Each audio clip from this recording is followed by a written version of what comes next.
नमस्कार सभी का हमारे इस ऑनलाइन डिजिटल प्लेटफॉर्म उत्तम पाठशाला पर स्वागत है। राधे राधे, जय श्री कृष्णा। और हम बायोलॉजी का टॉपिक पढ़ रहे थे ऊतक, जिसमें हमने पादप ऊतक के बारे में सामान्य पढ़ लिया था। और आज का जो हमारा मुख्य भाग है वो है जंतु ऊतक।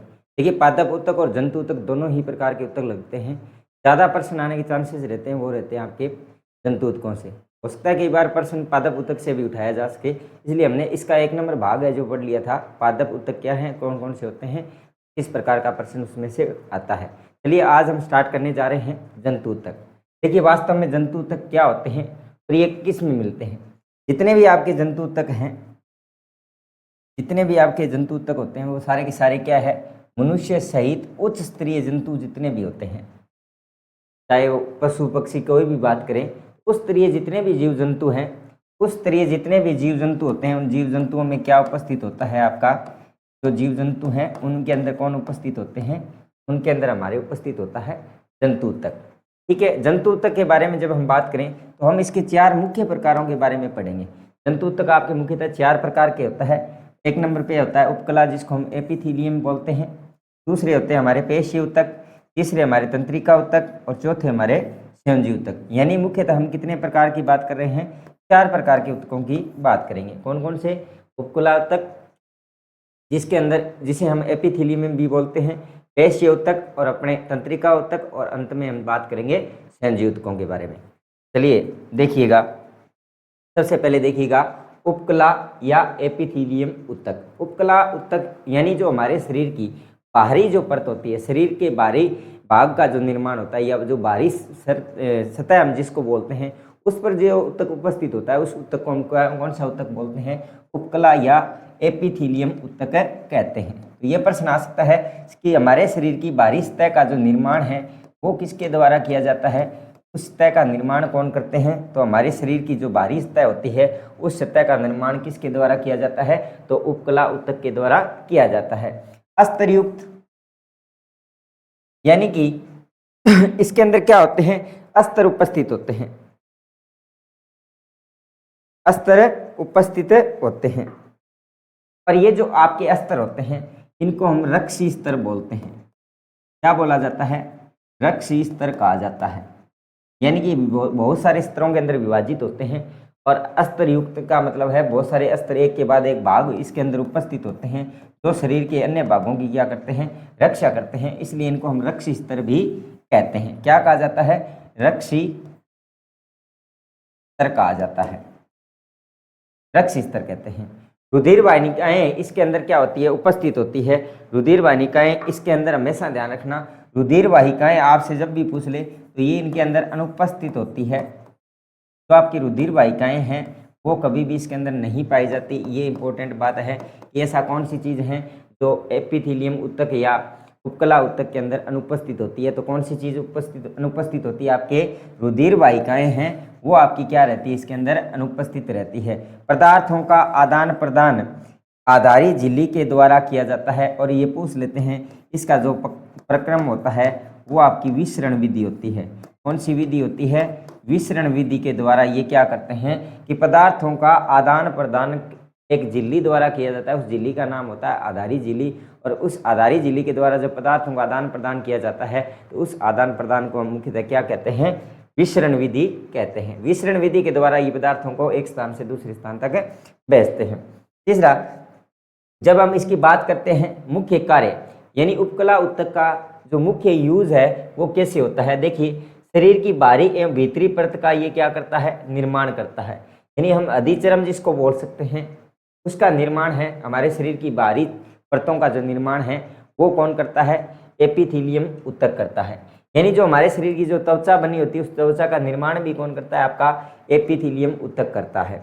तीसरा, यदि हम कार्य देखें तो ठंड से बचाव के अंदर सर्वाधिक महत्वपूर्ण कौन सा होता है, उपकला ऊतक होता है। सर्दियों के दिनों में जो हमारे शरीर के ऊपर छोटे छोटे रोमश होते हैं ये अचानक से ऐसे दिखाई देते हैं, जैसे एक स्थान से दूसरे स्थान पर अब अभी जो नमी आ जाती है गर्मियों में, और सर्दियों में ये कड़कपन इसके अंदर उपस्थित हो जाता है। तो वो भी किसके कारण से आता है, तो ये कड़कपन उपस्थित होता है रोमों में, जिससे हमारी क्या करता है, ये ठंड से बचाव का कार्य करता है। सुंदरता प्रदान करना, देखिए त्वचा अगर अच्छी होगी तो व्यक्ति का शरीर भी क्या होगा, अच्छा होगा, सुंदर होगा। तो सुंदरता प्रदान करने का कार्य भी कौन करता है, आपका उपकला उत्तक करता है। साथ ही साथ देखिए बाहरी आघातों से या चोटों से सुरक्षा, यानी शरीर के बाहरी भाग पर कहीं भी चोट लग जाती है, घाव हो जाता है, उन चोटों को भरने के लिए, उनकी सुरक्षा प्रदान करने के लिए कौन से उत्तक काम में आते हैं, आपके उपकला या एपिथेलियम उत्तक आते हैं। जल एवं अन्य पदार्थों का ये क्या करते हैं, अवशोषण का मुख्य कार्य होता है। जल एवं अन्य पदार्थों का ये क्या करते हैं, अवशोषण करते हैं। और व्यर्थ पदार्थों को शरीर से बाहर निकालने का मुख्य कार्य भी इनका होता है। व्यर्थ पदार्थ, कई बार शरीर के अंदर जो व्यर्थ पदार्थ होते हैं उसको पसीने के रूप में या किसी अन्य रूप से ये शरीर से बाहर त्यागने का जो मुख्य कारण होता है वो आपका उपकला उत्तक का होता है। तो उपकला उत्तक मुख्यतः शरीर के बाहरी भाग में उपस्थित होता है और शरीर के बाहरी भागों के निर्माण, उनकी सुरक्षा, बचाव का जो मुख्य काम होता है वो आपके किसका होता है, उपकला उत्तक का होता है। और उपकला उत्तक किसके अंदर अगर सबसे इंपॉर्टेंट प्रश्न देखें तो एक बनता है कि इसके अंदर पदार्थों का जो वितरण है झिल्ली द्वारा किया जाता है, वो किस विधि से, विसरण विधि से किया जाता है। रक्त स्तर कहलाता है और इसके अंदर रुधिर वाहिकाएं हैं वो आपके प्रेजेंट नहीं होती है। ठीक है, अब बात करते हैं इनके मुख्य प्रकार। इनके मुख्य कौन कौन से प्रकार होते हैं जिनके बारे में हम चर्चा करते हैं। देखिए सबसे पहले हम बात करें तो सल्की एपिथेलियम या सल्की उपकला उत्तक। सल्की उपकला उत्तक हमेशा क्या होते हैं, सरल होते हैं और सल्की प्रकार के होते हैं और जो इसके अंदर केंद्रक होते हैं वो केंद्रक चपटे होते हैं। ये चीज़ मुख्य रूप से आपसे पूछी जाती है कि हमेशा कैसे होते हैं, सरल होते हैं, सल्की प्रकार के होते हैं और इनके अंदर जो केंद्रक उपस्थित होते हैं वो केंद्रक आपके कैसे होते हैं, चपटे होते हैं। ठीक है, और इनकी जो कोशिकाएं होती है, कोशिकाएं भी क्या होती है, चपटी होती है। कोशिकाएं भी आपकी क्या होती है, चपटी होती है। और चपटी कोशिकाएं होने के कारण ये क्या करती है, पतली एवं कोमल सतह का जो निर्माण होता है वो कौन करती है, आपकी कोशिकाएं करती है। शरीर की पतली सतह, कोशिकाओं का पतली स्तर और कोमल जो सतह का निर्माण होता है वो भी किसके कारण से होता है, कोशिकाओं के कारण। इनका जो मुख्य कार्य है, इनका जो मुख्य कार्य होता है वो क्या होता है, शरीर की रक्षा करना, यानी कि रक्षात्मक कवच के रूप में, रक्षात्मक कवच के रूप में ये कार्य करता है। इस रूप में रक्षात्मक कवचों के रूप में क्या करता है, ये सल्की एपिथेलियम है, शरीर की सुरक्षा करने का कार्य करता है। यदि हम बात करें इंपॉर्टेंट चीज़ की तो वो इंपॉर्टेंट चीज़ है इसके उदाहरण, यानी कि ये सल्की प्रकार के कहाँ पाए जाते हैं, जो आपकी फेफड़ों की कुपिकाएँ होती हैं। और जो ये कुपिकाएँ होती है ना, इसकी संरचनात्मक एवं क्रियात्मक इकाई होती है।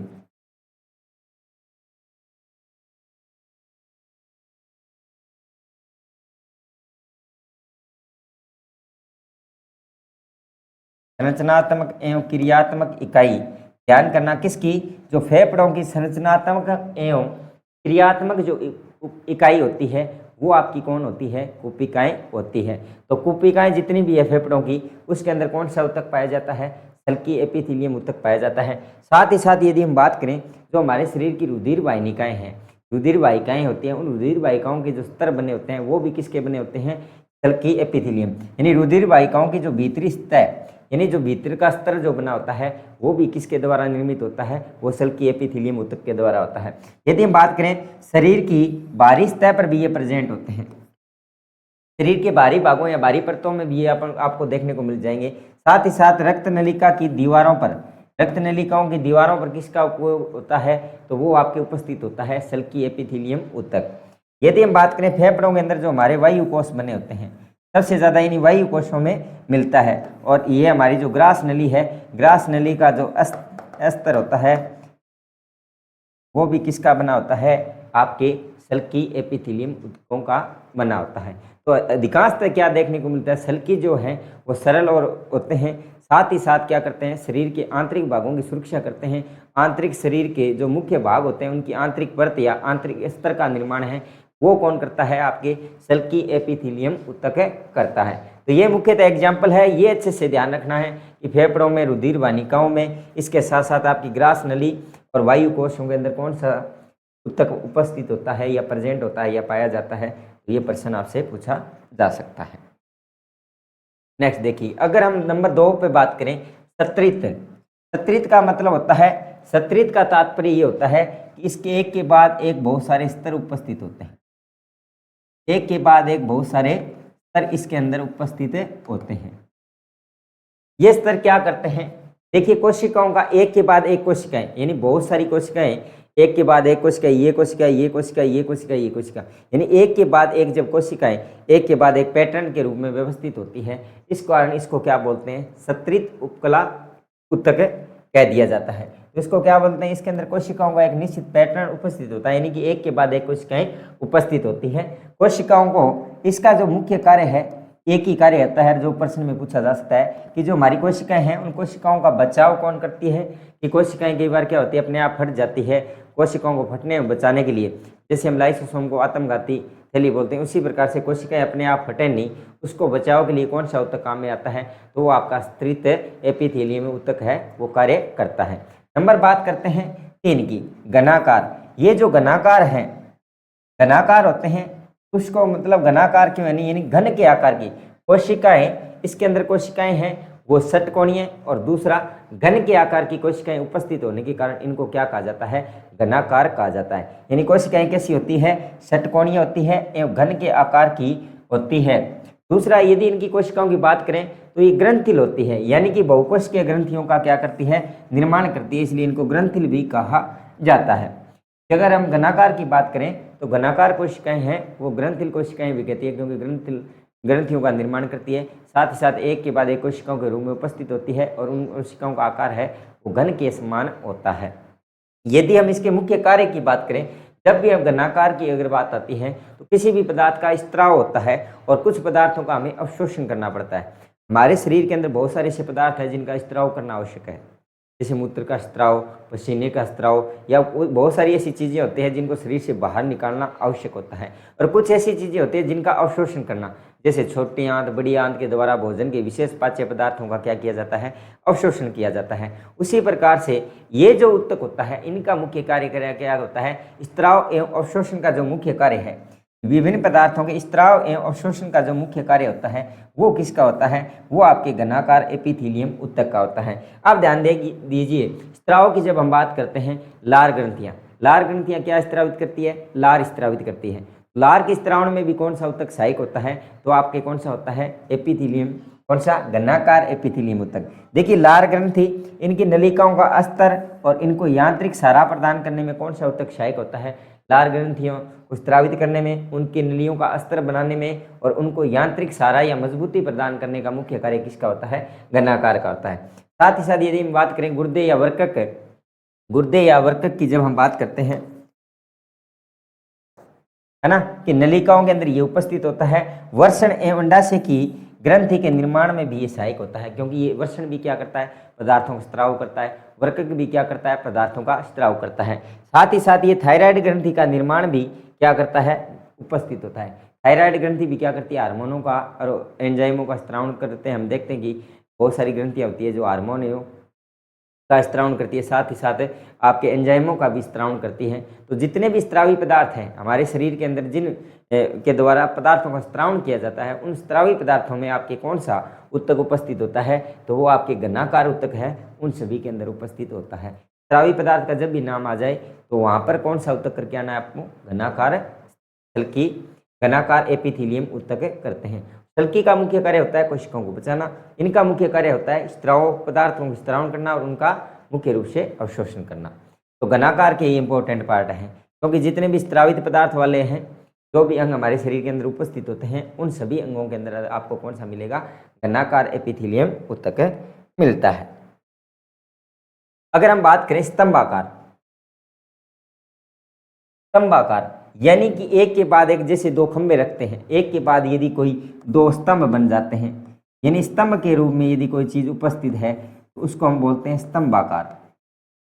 एक के बाद एक सहारा प्रदान करने वाले अगर स्तंभ की बात करें तो स्तंभ के रूप में जो उपस्थित होते हैं उनको बोलते हैं स्तंभाकार। स्तंभाकार की कोशिकाएं हमेशा क्या होती है, एक दूसरे की, इनकी जो सेल्स होती हैं वो एक दूसरे से बिल्कुल सटी हुई कोशिकाएं होती है, एक दूसरे के एकदम पास कोशिकाएं होती है, जिसके कारण इसमें बहुत सारे स्तर बन जाते हैं, जिसके कारण इसमें क्या है, बहुत सारे स्तर बन जाते हैं। कोशिकाएं बहुत पास होती है और बहुत सारे स्तर इसके अंदर क्या हो जाते हैं, बन जाते हैं, यानी इस कारण इसको बोलते हैं स्तंभाकार। यानी कोशिकाएं लंबी लंबी कोशिकाएं होती है और एक दूसरे से हमेशा क्या होती है, सटकी होती है। और ध्यान दीजिए केंद्र कोशिका के आधार पर उपस्थित होती है।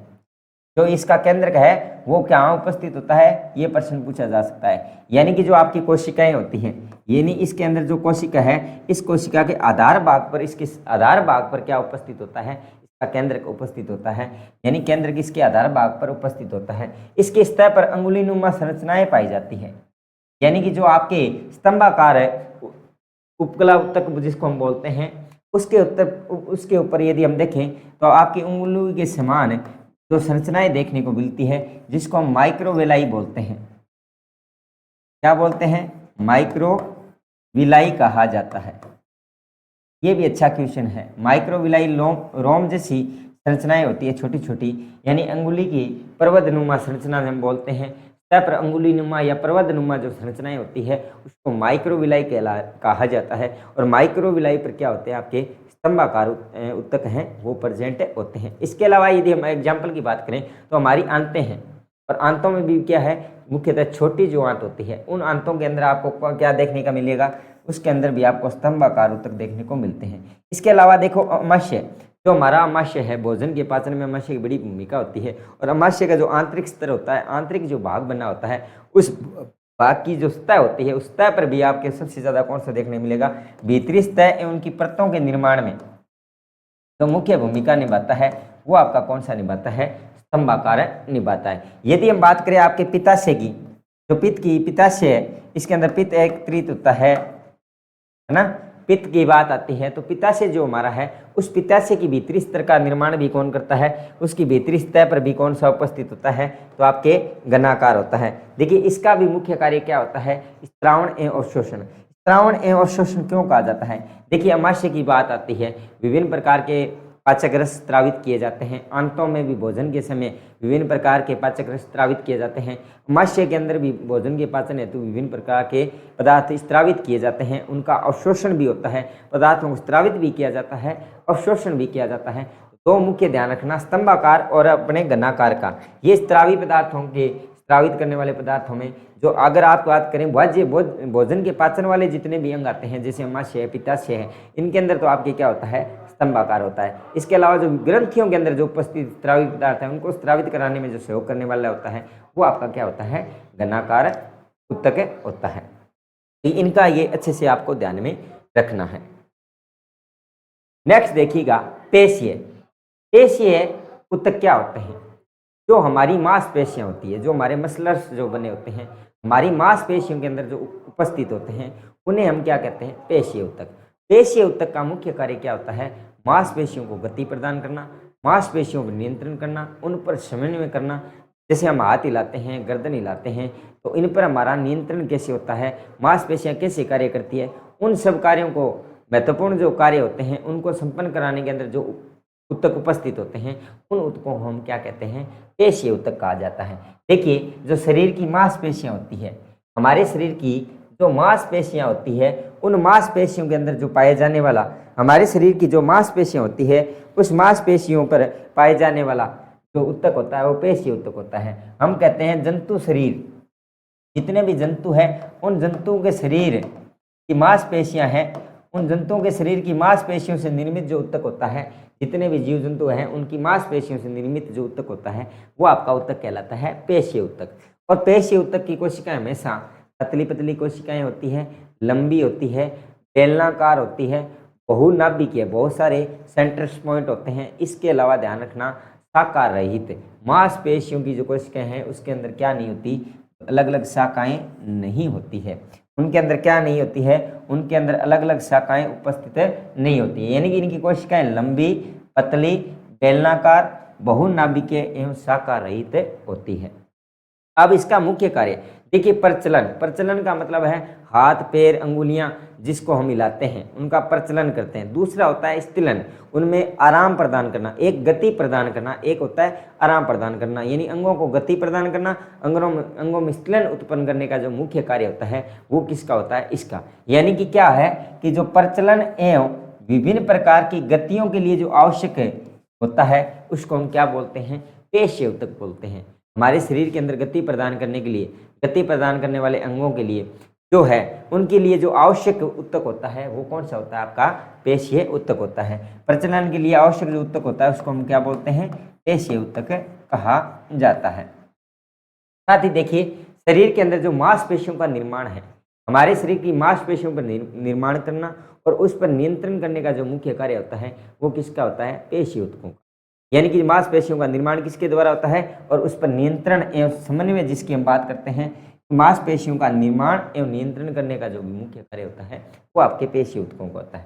साथ ही साथ हमारे शरीर के सभी अंगों को गति प्रदान करने का जो मुख्य कार्य होता है वो किसका होता है? पेशीय ऊतकों का होता है। अब ध्यान दीजिएगा, जो पेशीय ऊतक होते हैं उसमें एक विशेष प्रकार की प्रोटीन पाई जाती है। उस प्रोटीन का नाम होता है संकुचनशील प्रोटीन। और इस प्रोटीन का मुख्य कार्य क्या होता है?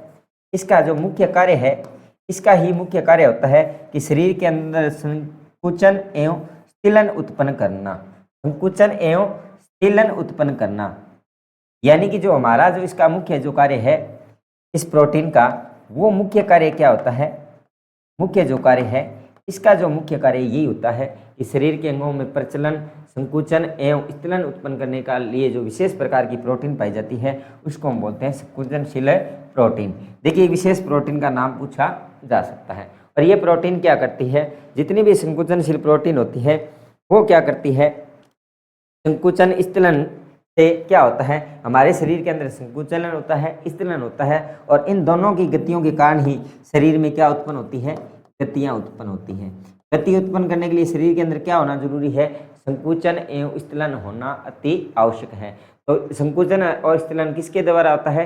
हमारे शरीर के अंदर एक विशेष प्रोटीन होती है जिसको संकुचनशील प्रोटीन कहते हैं। और इसको कार्य करवाने के लिए मुख्य रूप से कौन सा ऊतक सहायक होता है? तो इसके लिए मुख्य ऊतक हमारा जो सहायक होता है वो आपका कौन सा होता है? पेशीय ऊतक होता है। मांसपेशियों के अंदर पाए जाने वाले जितने भी ऊतक होते हैं उनको हम मांसपेशियों में पाए जाने वाला ऊतक पेशीय ऊतक कहलाता है। अब देखिए, इसके जो प्रकार हैं, यहां से मैं ये कहता हूं ये जो तीनों प्रकार है ना, ये मोस्ट इंपॉर्टेंट है। क्यों है? देखिए, बार बार अधीनस्थ बोर्ड के द्वारा, अधीनस्थ बोर्ड का ये सबसे फेवरेट क्वेश्चन है। आरपीएससी भी इसमें से क्वेश्चन उठाता है। एनसीईआरटी की बुक 9th कक्षा की जो बुक है उसमें ये स्पेशल दे रखा है। यहाँ से अगर कोई प्रश्न आता है, इसके 3 प्रकार है, 3 प्रकार से इसके प्रकारों के नाम से ही प्रश्न आता है। और प्रश्न कैसे आता है देखिएगा, जब हम बात करते हैं रेखीय, जो रेखीय पेशियां होती है उनको हम कंकाली पेशियां भी कहते हैं, स्वैच्छिक पेशियां भी कहते हैं। कंकाली का मतलब क्यों है? क्योंकि ये जो हमारे शरीर को गति प्रदान करने के लिए मांसपेशियां हमेशा हड्डियों से जुड़ी होती है। क्या होती है? जो मांसपेशियां होती है वो हड्डियों से जुड़ी होती है, और हड्डियों से जुड़ने के कारण हम इसको क्या बोलते हैं? कंकाली बोलते हैं। और ये इसमें बहुत सारी रेखा के रूप में, यानी कि क्या है, बहुत सारी रेखाओं की तरह प्रतीत होती है, यानी एक साथ बहुत सारी रेखाएं से दिखाई देती है, इस कारण हम इसको रेखीय बोलते हैं। स्वैच्छिक इसलिए कहा जाता है क्योंकि इस पर हमारा नियंत्रण होता है। जब कोई व्यक्ति किसी चीज़ पर नियंत्रण कर लेता है स्वयं की इच्छा के अनुसार कि मुझे ये कार्य अब करना है, मुझे ये कार्य नहीं करना, तो उसको हम बोलते हैं स्वैच्छिक। जो हमारी इच्छा के अनुसार यदि कोई कार्य हो रहा है उसको कहा जाता है स्वैच्छिक। तो 1 नंबर आता है जो भी रेखीय, कंकालीय और स्वैच्छिक, इसको ध्यान रखना। जो रेखीय होते हैं, रेखीय मांसपेशी होती है, जो होते हैं ना स्वैच्छिक पेशीय जो ऊतक होते हैं, ये जो पेशीय ऊतक होते हैं इनमें सबसे इंपॉर्टेंट प्रश्न क्या पूछा जाता है? इनमें सबसे इंपॉर्टेंट प्रश्न यही पूछा जाता है, ये हमेशा रेखीय होते हैं, कंकालीय होते हैं, स्वैच्छिक होते हैं। इनकी जो कोशिकाएं हैं हमेशा लंबी, बेलनाकार और अशाखित, यानी किसी भी प्रकार की कोई शाखाएं इसके अंदर उपस्थित नहीं होती। केंद्र के इसके अंदर बहुत सारे केंद्र उपस्थित होते हैं, ठीक है, रेखाओं की तरह प्रतीत होती है, इस कारण इसको क्या बोलते हैं? रेखीय पेशीय ऊतक बोलते हैं। रेखीय पेशीय ऊतक बोलते हैं, यानी रेखाओं का पैटर्न होता है, रेखा या धारियां, हम कह सकते हैं रेखा या धारियां उपस्थित होती हैं। इसको हम क्या कह सकते हैं? जो आपकी रेखाएं, या हम कह सकते हैं रेखा, इसका तात्पर्य ये हुआ कि इसके अंदर क्या उपस्थित होती है? रेखाएं या विभिन्न प्रकार की धारियां इसमें आपको देखने को मिल जाती हैं, जिस कारण हम इसको क्या बोलते हैं? रेखीय या धारीय ऊतक कहा जाता है। देखिए जिन अंगों पर हमारा नियंत्रण होता है वो उन्हीं अंगों के अंदर ये उपस्थित होता है। इस कारण हम इसको क्या कहते हैं, स्वैच्छिक कहते हैं। क्या कहते हैं, स्वैच्छिक। स्वैच्छिक का मतलब होता है स्वयं की इच्छा के अनुसार, स्वयं की इच्छा अनुसार नियंत्रण, यानी जिन पर हमारा नियंत्रण हमारी इच्छा के अनुसार होता है उन सभी के अंदर जो पाए जाने वाला होता है वो क्या कहलाता है, आपका स्वैच्छिक पेशीय ऊतक कहलाता है। हड्डियों से जुड़ी होने के कारण हम इसको क्या बोलते हैं, कंकालीय कहते हैं, क्योंकि मांसपेशियां हैं वो हड्डियों से क्या होती है, जुड़ी होती है। मांसपेशियां हड्डियों से क्या होती है, जो आपकी मांसपेशियां हैं वो आपकी हड्डियों से जुड़ी होती हैं, और मांसपेशियां हड्डियों से जुड़ी होने के कारण ही हम इसको क्या बोलते हैं, कंकालीय बोलते हैं। क्या कहा जाता है, कंकालीय कहा जाता है। मांसपेशियों से जुड़ी होने के कारण ही हम इसको क्या बोलते हैं, कंकालीय कहते हैं। देखिए जिन पर हमारा नियंत्रण हो, जैसे इसके एग्जाम्पल लें, स्वैच्छिक का एग्जाम्पल लें। यदि आप देखोगे जैसे आपकी गर्दन पर आपका नियंत्रण होता है, आपका हाथ, जैसे हम कोई पूछे कि आपके हाथ है, गर्दन है, इन सब पर आप पर क्या होता है, आपका स्वयं का नियंत्रण होता है। इसी प्रकार से एग्जाम्पल देखिए, जैसे आपके पैर हैं। अब देखिए कि जब आप अपनी इच्छा है कि गर्दन हिलाना है, आप आसानी से गर्दन हिला लोगे। आपको अपने हाथों से कोई कार्य करना है तो आप अपने हाथों पर आपका नियंत्रण होता है, आपके पैरों पर आपका नियंत्रण होता है, हाथ पैर है ना, गर्दन। यदि हम चाहें कि आंखें, तो आंखों पर अपना वैसे स्वयं का कोई नियंत्रण नहीं होता। हाथ पैर के जैसे एग्जाम्पल बात करते हैं, स्वेच्छा से कार्य करते हैं, इस कारण इसको क्या बोलते हैं, स्वैच्छिक पेशीय ऊतक कहते हैं। रेखीय, कंकालीय, स्वैच्छिक पेशीय ऊतक का सीधा सा प्रश्न आता है। प्रश्न कैसे पूछा जाएगा, निम्न में से कौन सा कथन सत्य है, यानी कि जो पूछेंगे रेखीय पेशीय ऊतक होते हैं, रेखीय होते हैं, कंकालीय होते हैं, ऐच्छिक होते हैं। रेखीय होते हैं, कंकालीय होते हैं, अनैच्छिक होते हैं ना, रेखीय होते हैं, चिकने होते हैं, ऐच्छिक होते हैं। इस प्रकार के 4 ऑप्शन बना के पूछा जाता है। तो ये ऊपर वाली जो लाइन के जो तीनों नाम है वो आपको अच्छे से याद करने हैं।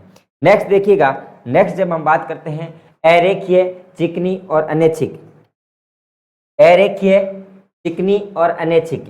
अरेखीय का मतलब है ऐसे पेशीय ऊतक जिनके अंदर शाखाएं नहीं होती, रेखाएं नहीं बनती, धारियां नहीं बनती है, साथ ही साथ उसके अंदर विशेष प्रकार के पदार्थ स्रावित होते हैं, चिकने होते हैं, अनैच्छिक होते हैं, यानी जिन पर हमारा कोई नियंत्रण नहीं होता, हमारी इच्छा से हम कोई कार्य उससे नहीं करवा सकते, वे आपके क्या कहलाते हैं, अनैच्छिक कहलाते हैं। देखिए अनैच्छिक की बात करें तो ये अरेखीय होते हैं, चिकनी होते हैं, अनैच्छिक होते हैं। ऐसे ध्यान रखना है, अरेखीय अनैच्छिक होते हैं, रेखीय ऐच्छिक होते हैं। स्वैच्छिक की जगह आपसे क्या नाम पूछा जा सकता है भाई, स्वैच्छिक की जगह आपसे ये जो स्वैच्छिक है इसकी जगह आपको क्या पूछा जा सकता है, ऐच्छिक भी पूछा जा सकता है। ऐच्छिक या स्वैच्छिक एक ही बात, ऐच्छिक नाम देके भी प्रश्न पूछा जा सकता है। तो जो अरेखीय होते हैं इनकी कोशिकाएं पतली, लंबी और किसके आकार की होती है, तर्कु के आकार की कोशिकाएं उपस्थित होती है। इन पर रेखाएं या धारियां अनुपस्थित, यानी इसलिए इसको क्या बोलते हैं, अरेखीय बोलते हैं। इसी कारण इनको हम क्या बोलते हैं, अरेखीय कहा जाता है। यानी इनकी जो संरचना है उन संरचनाओं में आपको किसी भी प्रकार की कोई रेखाएं या धारियां दिखाई नहीं देगी, यानी कि वो क्या होती है, अनुपस्थित होती है। इस कारण इनको अरेखिक कहते हैं। ये पेशियां स्वतः फैलती हैं एवं सिकुड़ती है, यानी कि क्या करती है, इन पर हमारा नियंत्रण नहीं, इन पर हमारा क्या है, नियंत्रण नहीं होता है। यानी कि ये स्वेच्छ पेशियां स्वतः ही फैलती है, सिकुड़ती है, हमारी इच्छा से नहीं फैलती, इसलिए हम इसको क्या बोलते हैं, अनैच्छिक कहते हैं। क्या कहा जाता है, अनैच्छिक कहा जाता है, क्योंकि हमारा नियंत्रण नहीं होता। ये अपने आप ही क्या करती है, स्वतः ही फैलती है, स्वतः ही सिकुड़ती है। यानी जब इन रेखाओं पर हमारा स्वयं का कोई नियंत्रण नहीं होता उसको हम बोलते हैं अनैच्छिक। यानी जिस पर हमारा नियंत्रण हो वो ऐच्छिक होती है, स्वैच्छिक होती है, जिन पर नियंत्रण नहीं हो वो अनैच्छिक होती है। एग्जाम्पल देखिए, इसके कार्य देखिए, आहार नाल में भोजन का प्रवाह। देखिए आहार नाल के अंदर भोजन है वो अपने आप ही जाएगा, उसके आकार का बदलना ये निर्धारण है वो स्वयं ही करता है, हम उस पर किसी भी प्रकार का कोई नियंत्रण नहीं कर सकते। इसी प्रकार से शरीर के भीतरी अंगों का जो कार्य है, चाहे भोजन का पाचन है, अमाशय है, पित्ताशय है, कोई भी कार्य हो रहे हैं, पाचन से संबंधित या कोई अन्य कार्य जो शरीर के आंतरिक भागों में हो रहे हैं, उन कार्यों पर विशेष कुछ ऐसे कार्य होते हैं जिन पर हमारा कोई नियंत्रण नहीं होता, उनको हम क्या बोलते हैं, अनैच्छिक। एग्जाम्पल देखिए, जैसे अमाशय है, आंत है, आपकी मूत्र वाहिनी है, इनकी भित्तियों में उपस्थित होते हैं और इन पर हमारा कोई नियंत्रण नहीं होता, यानी ये स्वतः ही अपने आप क्या करते हैं, कार्य करते हैं। मूत्र वाहिनी से मूत्र जो त्याग की प्रक्रिया है, मूत्र त्याग की यदि बात करें, मूत्र त्याग की यदि बात करें या मल त्याग की बात करें, तो इन पर हमारा कोई स्वैच्छिक नियंत्रण नहीं होता है ना। तो ये अपने आप ही क्या है, मूत्र त्याग और मल त्याग की बात करें या भित्तियों के स्तरों की बात करें या पित्ताशय की बात करें या अग्नाशय की बात करें, अमाशय की बात करें, तो इन पर हमारा कोई नियंत्रण नहीं होता। ये किसके द्वारा बने होते हैं, अरेखीय, चिकनी और अनैच्छिक पेशियों के बने होते हैं। तो इससे भी सीधा प्रश्न पूछा जा सकता है। नेक्स्ट देखिएगा, नेक्स्ट बहुत इंपॉर्टेंट है, हृदय, अनैच्छिक, कार्डिक और रेखित। जो हमारा हृदय होता है, हृदय भी क्या, एक पेशीय ऊतक है। जो हमारा हृदय भी क्या होता है, पेशीय ऊतक होता है। एक मुट्ठी के आकार का संरचना होती है और हृदय का सबसे इंपॉर्टेंट कार्य क्या होता है, रक्त का परिवहन करना। हृदय के अंदर दो, हम कहते हैं कि किसी का हृदय 4 कोष्ठीय होता है, किसी का द्विकोष्ठीय होता है जैसे मछली, किसी का त्रिकोष्ठीय होता है जैसे मगरमच्छ, सरीसृप, किसी के आधे कक्ष भी होते हैं। मनुष्य होता है वो 4 कोष्ठीय होता है जिसमें 2 आलिंद और 2 नील्य होते हैं, दायां आलिंद, दायां नील्य, बायां आलिंद, बायां नील्य, है ना, ये उपस्थित होते हैं। उसी के अंदर क्या होता है, रक्त का शुद्धिकरण होता है, जैसे धमनी और शिरा बोलते हैं। हमारे अगर अंगों की बात करें तो एक शुद्ध रक्त को लेकर आती है, एक अशुद्ध रक्त को लेकर जाती है। तो ब्लड के टॉपिक में मुख्यतः बातें लगती हैं, लेकिन जो हृदय होता है वो आपका क्या होता है, एक पेशीय ऊतक होता है। ये भी एक क्या है, पेशीय ऊतक है। क्या है, पेशीय ऊतक। देखिए हृदय के अंदर आप जब देखोगे, हृदय के निर्माण की संरचना देखोगे तो उसके अंदर बहुत सारी धारियां या रेखाएं उपस्थित होती हैं, बहुत सारी धारियां या रेखाएं उपस्थित होती है। इनकी जो कोशिकाएं होती है हमारे हृदय की, बेलनाकार, साकित एवं धारियों युक्त होती है, धारियों युक्त होती है। इसी कारण हम इसको क्या बोलते हैं, रेखीय बोलते हैं। धारियां उपस्थित होते हैं, इसी कारण हम इसको क्या बोलते हैं, धारियों की उपस्थिति के कारण हम इसको क्या बोलते हैं, हम इसे रेखीय पेशी कहते हैं। तो हृदय आपका क्या हो गया, एक रेखीय पेशी होता है। हृदय के अंदर आपकी स्वयं की इच्छा नहीं होती, कोशिकाएं क्या होती है, रेखीय एवं एकोशिकीय होती है। इसी कारण से हम इसको क्या बोलते हैं, रेखीय पेशी ऊतक कहते हैं। देखिए हृदय के अंदर उपस्थित होता है, ये हमारे हृदय के अंदर क्या होता है, हृदय पेशी ऊतक उपस्थित होता है। हृदय पेशी ऊतक कहाँ उपस्थित होता है, हमारे हृदय के अंदर उपस्थित होता है। हृदय की पेशियों पर नियंत्रण नहीं, हृदय पर हमारा स्वयं का कोई नियंत्रण नहीं होता। हृदय अपनी ही स्वयं की इच्छा से कार्य करता है, अपनी इच्छा से कार्य नहीं करता। हृदय पर हमारा कोई नियंत्रण नहीं होता, यानी रक्त का परिवहन, हृदय पर कोई हमारा नियंत्रण नहीं होता। इसलिए हम इसको क्या बोलते हैं, अनैच्छिक कहते हैं। यानी कि ये स्वयं की गति से, यानी कि इस पर क्या होता है, इसका नियंत्रण है वो स्वयं ही करता है, हमारी इच्छा से नहीं निकलता। इसका यदि मुख्य कार्य यदि बात करें, इसका जो मुख्य कार्य है, मुख्य कार्य क्या होता है, रक्त का परिवहन। और रक्त का मुख्य शुद्धिकरण पूछते हैं तो कौन करता है, अगर वास्तविकता में शुद्धिकरण आए ना, शुद्धिकरण कौन कहाँ पे होता है, तो ये फेफड़ों में होता है भाई। रक्त का शुद्धिकरण हमेशा फेफड़ों में होता है, रक्त का शुद्धिकरण फेफड़ों में होता है। रक्त का शुद्धिकरण कभी हृदय में नहीं होता। हृदय का कार्य होता है अशुद्ध रक्त को लाना, फिर उसको फेफड़ों तक पहुंचाना, फिर शुद्ध रक्त को लेके आना, शरीर के भागों से लेके आना, शरीर के भागों तक पहुंचाने का जो मुख्य कार्य होता है वो आपके हृदय का होता है। तो इससे भी आपसे पूछा जा सकता है, हृदय हमेशा क्या होता है, अनैच्छिक होता है। और अनैच्छिक के कारण ही इसको हम क्या बोलते हैं, अनैच्छिक या अनैच्छिक को ही कार्डिक कहा जाता है। अनैच्छिक को ही क्या कहते हैं, कार्डिक भाग कहा जाता है। इसलिए इसको कार्डिक नाम देकर भी पूछ लिया जाता है। लेकिन हम इसके अंदर धारियां उपस्थित होती है, इसलिए ये क्या होता है, रेखीय होता है। तो पेशीय ऊतकों से ये तीनों जो स्टार्टिंग के जो पॉइंट है इनके नाम है, याद रखना, यहीं से बार बार प्रश्न बनता है। नेक्स्ट देखिएगा, नेक्स्ट क्या है, तंत्रिका ऊतक। तंत्रिका ऊतक यानी कि जो हमारी तंत्रिकाएं होती है, उन तंत्रिकाओं के अंदर पाए जाने वाले ऊतक होते हैं, वो ऊतक क्या कहलाते हैं, तंत्रिका ऊतक। तंत्रिकाएं क्या करती है, शरीर पर नियंत्रण एवं समन्वय। देखिए तंत्रिका ऊतक है, उनका मुख्य कार्य क्या होता है, नियंत्रण एवं समन्वय। नियंत्रण एवं, हमारे शरीर का मुख्य नियंत्रण एवं समन्वय किसके द्वारा किया जाता है, तंत्रिका ऊतकों के द्वारा किया जाता है। और इसकी जो मुख्य इकाई होती है उसको हम बोलते हैं न्यूरॉन। ये इसकी संरचनात्मक एवं क्रियात्मक इकाई होती है। संरचनात्मक एवं क्रियात्मक इकाई, संरचनात्मक एवं जो क्रियात्मक इकाई होती है तंत्रिका की, उसको हम बोलते हैं न्यूरॉन्स। क्या कहा जाता है? न्यूरॉन। फेफड़ों की पूछ ले तो आपकी कुपिकाएं।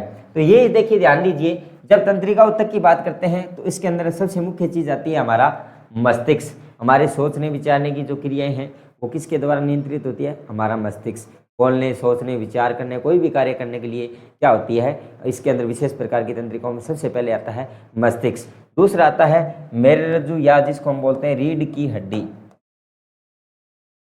इसको क्या कहा जाता है? रीढ़ की हड्डी। और हमारे शरीर का जो नियंत्रण है वो सारा का सारा किस पर होता है? नियंत्रण का मुख्य जो अंग होता है वो हमारी होती है मेरुरज्जु या रीढ़ की हड्डियां। और अन्य सभी प्रकार की जो छोटी छोटी तंत्रिकाएं हैं उन सभी के समूह को हम क्या बोलते हैं? इन सभी के समूहों को, यानी कि इनका जो समूह है वो हमारा क्या कहलाता है? इन सभी का जो समूह है वो समूह ही हमारा क्या कहलाता है? ये समूह ही हमारा क्या कहलाता है? तंत्रिका ऊतक कहलाता है। क्या कहलाता है? तंत्रिका ऊतक कहलाता है।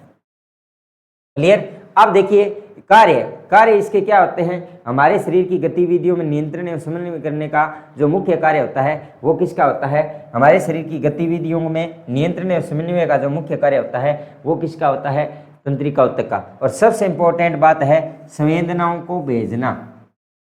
संवेदनाओं को भेजना, यानी हमारे हाथ में चोट लग गई, कहीं सर पे चोट लग गई, या किसी जैसे गर्म दूध के अंदर अंगुली चली गई, या अत्यधिक ठंडे पानी को हम छू कर देखते हैं कि पानी अत्यधिक ठंडा है, गर्म है, या किस प्रकार का है। इस प्रकार की बहुत सारी घटनाएं जब होती है तो उस पर ये क्या होता है? ये हमारे तंत्रिका तंत्र का ही मुख्य कार्य होता है। तो नियंत्रण एवं समन्वय के साथ संवेदनाओं को भेजना, हमारे मस्तिष्क तक भेजना, अंगों से मस्तिष्क या मेरुरज्जु तक लेके आना, और मस्तिष्क या मेरुरज्जु से वापिस संदेश हमारे पास आता है। हम इसका क्रिया प्रतिक्रिया करते हैं। तो क्या किया जाता है? संवेदनाओं में क्या होती है? क्रिया होती है, और उस क्रिया की क्या होती है? प्रतिक्रिया होती है। यानी उस क्रिया की प्रतिक्रिया, यानी क्रिया की प्रतिक्रिया के लिए दो चीजें आवश्यक है, और वो क्या होते हैं? आपके आवेग होते हैं। इन चीजों को कार्य करवाने का मुख्य काम कौन करते हैं? क्रिया प्रतिक्रिया का मुख्य कार्य हमारे करते हैं आवेग। और आवेग है वो आपके दो प्रकार के होते हैं। एक तो होती है संवेदी और दूसरे होते हैं प्रेरक। जो संवेदी होते हैं उसको अभिवाही बोलते हैं, और जो प्रेरक होते हैं उनको हम अपवाही बोलते हैं। संवेदी को क्या बोलते हैं? अभिवाही, जबकि इसको क्या बोलते हैं? अपवाही। संवेदी का मुख्य कार्य क्या होता है? जो हमारे ग्राही अंग है, जैसे हमारा हाथ है, इनसे सूचनाओं को वो ग्रहण करते हैं और कहाँ तक लेके आते हैं? हमारे मस्तिष्क और मेरुरज्जु और मस्तिष्क होते हुए कहाँ तक लेके जाते हैं? मस्तिष्क तक लेके जाते हैं। मेरुरज्जु द्वारा कहाँ पहुँचते हैं? ये ग्राही अंगों से ग्रहण किया जाता है, फिर मेरुरज्जु तक पहुँचता है, फिर हमारे मस्तिष्क तक पहुँचा दिया जाता है। इसके बाद आवेग क्या करते हैं? मस्तिष्क एवं मेरुरज्जु से वापस क्या करता है? अंगों तक पहुँचाने का जो कार्य होता है वो किसका होता है? अंगों तक पहुँचाने का जो मुख्य कार्य होता है वो होता है आपके प्रेरकों का, आपके प्रेरकों का। तो संवेदनाओं का कार्य होता है संदेशों को अंगों से मस्तिष्क तक ले जाना, और प्रेरक क्या करते हैं? वापिस से आवेग को मस्तिष्क या मेरुरज्जु से वापस अंगों तक लाने का कार्य किया जाता है। तो ये ध्यान रखना, प्रेरक क्या करते हैं? वापस लाने का कार्य करते हैं। संवेदनाएं क्या करती है? भेजने का कार्य करती हैं। तो इस संवेदनाओं का मुख्य कार्य क्या होता है? संवेदी का कार्य होता है भेजना, और प्रेरक का कार्य होता है ग्रहण करना, ग्राही के रूप में, और ये भेजने के रूप में कार्य करते हैं। तो ये तंत्रिका ऊतक का मुख्य कार्य है। तंत्रिका ऊतक नियंत्रण एवं समन्वय में हम जस्ट पढ़ेंगे तो उसमें से ये पूरा का पूरा चैप्टर अपने लगता है, उसी के साथ हम इसका अध्ययन कर लेंगे। अब देखिए अंतिम बचता है वो होता है आपका संयोजी ऊतक। संयोजी ऊतक क्या होते हैं? संयोजी ऊतक जितने भी होते हैं, ये ध्यान रखना, संयोजी ऊतक हमेशा कठोर पदार्थ जितने भी हमारे शरीर के अंदर उपस्थित होते हैं, हमारे शरीर के अंदर जितने भी कठोर पदार्थ उपस्थित होते हैं उन पदार्थों के अंदर क्या होता है? संयोजी ऊतक होता है। ठीक है ना? हमारे शरीर के अंदर जितने भी कठोर पदार्थ पाए जाते हैं उसके अंदर आपके क्या होता है? संयोजी ऊतक उपस्थित होता है। संयोजी ऊतक क्या करता है? शरीर के विभिन्न भागों को जोड़ना। जोड़ने का मतलब है, यहाँ क्या हो गया? जोड़ने का तात्पर्य ये है कि हमारे शरीर के सभी भागों को जोड़ने का जो कार्य है, शरीर के सभी भागों को जोड़ना, शरीर के सभी भागों को जोड़ने का जो कार्य है, भागों को जोड़ना, शरीर के सभी भागों को जोड़ने का जो कार्य करता है वो आपका क्या कहलाता है? संयोजी ऊतक कहलाता है। संयोजी ऊतक अब देखिए रक्षात्मक ढांचा प्रदान करता है, यानी कि रक्षा करने, हमारे शरीर की जो रक्षा है वो मुख्यतः कौन करते हैं? वो संयोजी ऊतक करते हैं। संयोजी ऊतक हमेशा कैसे होते हैं? ठोस एवं कठोर होते हैं, ठोस एवं कठोर होते हैं। ये जो ऊतक होते हैं ये आपके ठोस एवं कठोर होते हैं, ठोस एवं कठोर होते हैं। देखिए रक्षात्मक ढांचा प्रदान करना, वसा संचय करना, साथ ही साथ अन्य ऊतकों को रुधिर वाहिकाओं तक भेजने का जो कार्य है, अन्य ऊतकों को रुधिर वाहिकाओं तक पहुंचाने का जो कार्य होता है, वसा संचय का जो मुख्य कार्य होता है वो संयोजी ऊतकों का होता है। यदि हम इसकी बात करें तो सबसे पहला प्रकार आता है अस्थि। अस्थि देखिए अस्थि क्या होती है, ठोस, कठोर और शक्तिशाली। अस्थि क्या होती है, हड्डियां ही होती है। हमारे शरीर का सबसे कठोर भाग क्या होता है, अस्थि होती है। तो सबसे कठोर भाग जो होता है वो आपकी क्या होती है, अस्थियां होती है। तीसरा सबसे शक्तिशाली, इसका निर्माण क्या होता है, कैल्शियम एवं फास्फेट से निर्मित, यानी कैल्शियम फास्फेट बोलते हैं, यानी कैल्शियम और फास्फेट दोनों उपस्थित होते हैं, इसको हम बोलते हैं कैल्शियम फास्फेट। इसको हम कैल्शियम फास्फेट कहते हैं। क्या कहते हैं, कैल्शियम फास्फेट कहा जाता है। देखिए लचीलापन अनुपस्थित होता है और दृढ़ता प्रदान करता है, और इनकी कोशिकाओं को हम क्या बोलते हैं, ओस्टियोसाइट कहा जाता है। जो हमारी अस्थियां होती है उन अस्थियों की कोशिकाएं या सेल है, उनके समूह को हम क्या बोलते हैं, ओस्टियोसाइट। ठीक है ना, ओस्टियोसाइट में इसका अध्ययन किया जाता है, ओस्टियोलॉजी कहते हैं। अस्थियों का अध्ययन ओस्टियोलॉजी कहलाता है, इसकी कोशिकाएं ओस्टियोसाइट कहलाती है। और देखिए इसका मुख्य कार्य है शरीर को क्या प्रदान करना, मुख्यतः सुरक्षा प्रदान करना, और शरीर के अंगों में गति और प्रचलन प्रदान करने का जो मुख्य कार्य होता है वो आपके किसका होता है, अस्थियों का होता है। सबसे कठोर भाग पूछ ले, अस्थियां होती है। और हड्डियों को मिनरल स्टोर करना, जो हमारी हड्डियों के अंदर मिनरल पदार्थ उपस्थित होते हैं उन पदार्थों को स्टोर करने का कार्य भी किसका होता है, आपके अस्थि का होता है। इसके बाद आती है उपास्थि। उपास्थि देखिए अस्थियों की तुलना में थोड़ी लचीली होती है, क्योंकि कुछ पदार्थों को देखिए ठोस, अर्ध कठोर एवं लचीली होती है, और इनकी कोशिकाओं को हम क्या बोलते हैं, कॉन्ड्रियोसाइट। और कॉन्ड्रियोसाइट में कॉन्ड्रियोसाइटोलॉजी, इसके अध्ययन को कॉन्ड्रियोसाइटोलॉजी कहते हैं। इसका कार्य क्या होता है, जोड़ों को नरम करना, क्योंकि देखिए प्रचलन के लिए, प्रचलन जो होता है या गति जो हम करते हैं उन गतियों के लिए क्या आवश्यक है, जोड़ों को नरम करना। साथ ही देखिए हड्डियों में घुमाव एवं सरकने हेतु चिकनी सतह प्रदान करना, जैसे हाथ को मोड़ना है, पैर को मोड़ना है, उन लिगामेंट के अंदर जो सतह होती है उसको चिकनाहट प्रदान करने का जो मुख्य कार्य करती है वो उपास्थियां करती हैं। लचीलापन बनाए रखने में कौन सी सहायक होती है, तो आपकी उपास्थियां होती है। अस्थियों की तुलना में उपास्थि है वो थोड़ी लचीली होती है, यानी शरीर को लचीलापन प्रदान करने के लिए कौन उपस्थित होती है, उपास्थियां, जबकि दृढ़ता कौन प्रदान करती है, आपकी अस्थियां। अब देखिएगा कंडरा, ये दो चीजें इंपॉर्टेंट है, ध्यान रखना। कंडरा, कंडरा क्या होता है, कंडरा क्या होता है, संघन एवं शक्तिशाली पदार्थ होता है, उसको कंडरा कहते हैं। कार्य क्या होता है, हड्डियों को मांसपेशियों से जोड़ना, यानी कि जो आपकी हड्डी है, हड्डी से क्या होती है, मांसपेशी, हड्डी से जो मांसपेशी होती है उस मांसपेशी को जोड़ने का जो हमारा मुख्य कार्य होता है वो किसका होता है, कंडरा। कंडरा को हम बोलते हैं टेंडन। इस टेंडन को आप अच्छे से नाम ध्यान रखना भी। टेंडन का मुख्य कार्य क्या होता है, हड्डी को मांसपेशियों से जोड़ना। दूसरा होता है स्नायु, जिसको हम बोलते हैं लिगामेंट। और लिगामेंट का कार्य क्या होता है, ये संघन तंतुमय एवं नरम होते हैं, जबकि ये संघन शक्तिशाली और कठोर होते हैं। कंडरा ये क्या होते हैं, ये इसके अलावा कठोर होते हैं। इसका मुख्य कार्य क्या होता है, हड्डियों को हड्डियों से जोड़ना। यानी आपसे पूछ ले अस्थि से अस्थि का निर्माण, अस्थि से अस्थि का जो निर्माण है वो किसके द्वारा किया जाता है, आपकी स्नायु के द्वारा किया जाता है। स्नायु को हम क्या बोलते हैं, लिगामेंट बोलते हैं। हड्डियों को हड्डियों से जोड़ने का जो मुख्य कार्य होता है वो किसका होता है, स्नायु का होता है। अंतिम जो हमारा बचता है वो रक्त या ब्लड। एकमात्र ऐसा प्रश्न आता है, एकमात्र तरल संयोजी ऊतक कौन सा होता है, आपसे पूछ ले, क्योंकि द्रव रूप में पाया जाता है। द्रव या तरल संयोजी ऊतक के नाम से पूछा जा सकता है। द्रव ऊतक या तरल संयोजी ऊतक एकमात्र ऊतक होता है वो हमारा क्या होता है, रक्त यानी ब्लड होता है। देखिए अंतरकोशीय पदार्थ हमेशा तरल होता है, जिसके अंदर बहुत सारी कोशिकाएं बिखरी रहती हैं। यदि हम बात करें रक्त, रक्त हमेशा गाढ़ा और लाल, लाल किसके कारण से होता है, आरबीसी या आरबीसी में उपस्थित है हीमोग्लोबिन के कारण। आरबीसी में उपस्थित है रक्त हमेशा किस रंग का होता है, लाल रंग का होता है। और ये लाल रंग किसके कारण से मिलता है, लाल रंग है ना वो आरबीसी में हीमोग्लोबिन के कारण उपस्थित होता है।